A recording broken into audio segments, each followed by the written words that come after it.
रावण पुत्र अतिकाय, जिसे हनुमान जी भी नहीं हरा पाए। आखिर अतिकाय कितना शक्तिशाली था। अतिकाय रावण और उसकी दूसरी पत्नी धन्यमालिनी का पुत्र था। अतिकाय अपने पिता की तरह ही निर्भय स्वभाव का था। अतिकाय ने अपने पराक्रम से भगवान शिव को प्रसन्न कर लिया था।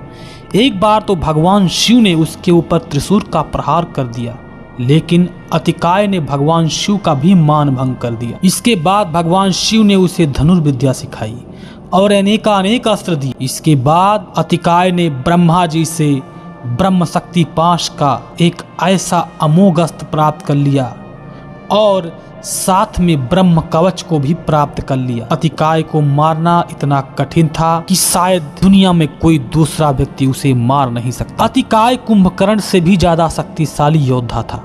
इस बात को स्वयं विभीषण जी ने भी रामायण में जिक्र किया है। वाल्मीकि रामायण में वर्णित अतिकाय के बारे में जितना भी कहा जाए कम है। अतिकाय अपने पूर्व जन्म में कैटभ नाम का एक दैत्य था, जो भगवान विष्णु के कानों के रास्ते से मधु और कैटभ नाम के दो व्यक्ति प्रकट हुए। वो दोनों राक्षस इतने बलशाली थे कि स्वयं भगवान विष्णु को भी अपने वश में करने वाले थे।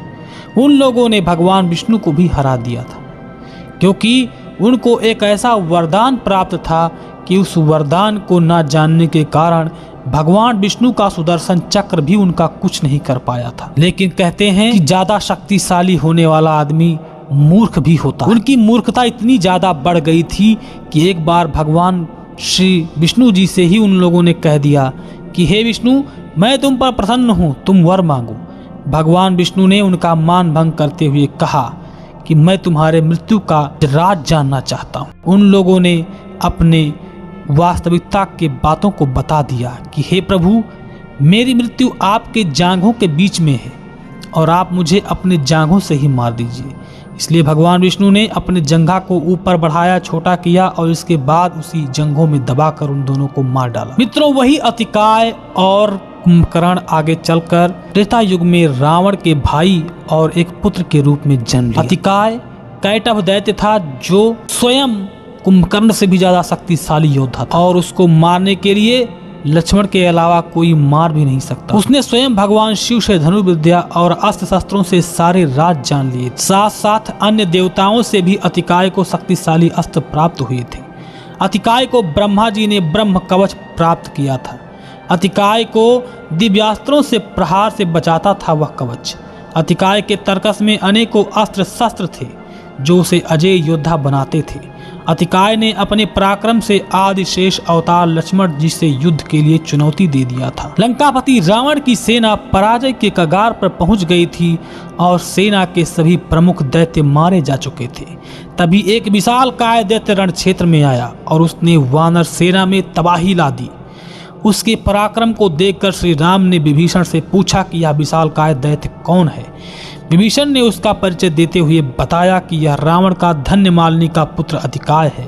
हे रघुबर, इसका तुरंत वध करना जरूरी है, नहीं तो यह वानर सेना को खत्म कर देगा। तभी अतिकाय श्री राम के पास पहुंचा और उनके लिए अपमानजनक शब्दों का उपयोग करने लगा। उसने कहा, हे तुच्छ मनुष्यों, तुम दोनों भाई क्यों मेरे हाथों इन वानरों का नाश करवा रहे हो? इनको मारने में ना तो मेरा कोई पराक्रम है और ना मेरी कीर्ति, इसलिए तुम दोनों थोड़ा भी साहस है तो मेरे साथ युद्ध करो, अन्यथा इन वानरों से युद्ध बंद करने के लिए कहकर लौट जाओ। श्री राम उसकी बातों को बगैर किसी प्रतिकार किए सुन रहे थे, लेकिन लक्ष्मण को अतिकाय का इस तरह से श्री राम को भला बुरा कहना अच्छा नहीं लगा और वे क्रोधित हो गए। उन्होंने कहा, हे राक्षस, तू जिस तरह बढ़ चढ़कर बातें कर रहा है उतना वीर दिखाई नहीं दे रहा है। अभी मैं अपने बाणों से तेरा सिर धड़ से अलग कर देता हूँ। अतिकाय ने लक्ष्मण पर एक जलता हुआ बाण छोड़ा। लक्ष्मण ने उसके ऊपर सर्पाकार बाण को छोड़कर अर्धचंद्रकार बाण से काटते हुए दूसरा अग्नि बाण उसके मस्तक पर लक्ष्य करके छोड़ा, जो सीधे उसके मस्तक में जाकर लगा और इसके बावजूद उसकी मृत्यु नहीं हुई। तब स्वयं वायुदेव आकर प्रकट हो गए। उस समय हनुमान जी के कांधे पर स्वयं लक्ष्मण जी विराजमान थे और वायुदेव ने कहा कि इसे ब्रह्मा जी से ब्रह्म कवच प्राप्त है, इसलिए यह कभी नहीं मरेगा।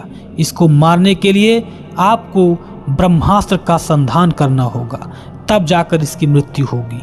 लक्ष्मण जी ने वायु देवता की बात को मानते हुए ब्रह्मास्त्र का संधान करना पड़ा इस राक्षस को मारने के लिए। इतना महान शक्तिशाली राक्षस जिसका वध करने के लिए स्वयं लक्ष्मण जी को ब्रह्मास्त्र का प्रयोग करना पड़ा, तब जाकर इसकी मृत्यु हुई। दोस्तों, ये थी अतिकाय की कहानी। रावण के परिवार से जुड़ी हुई जल्द ही और कहानियों को मैं लेकर आने वाला हूँ। अगर यह वीडियो पसंद आया है तो लाइक कीजिए और चैनल पर नए हैं तो सब्सक्राइब करना बिल्कुल मत भूलिए, क्योंकि ऐसे ही फैक्ट वाले वीडियो मैं अपने इस चैनल पर लाता रहता हूँ। और वीडियो अच्छा लगे तो अपने मित्रों को भी शेयर करें। लेते हैं विदा, मिलेंगे ऐसे ही नए टॉपिक पर। तब तक के लिए जय श्री राम।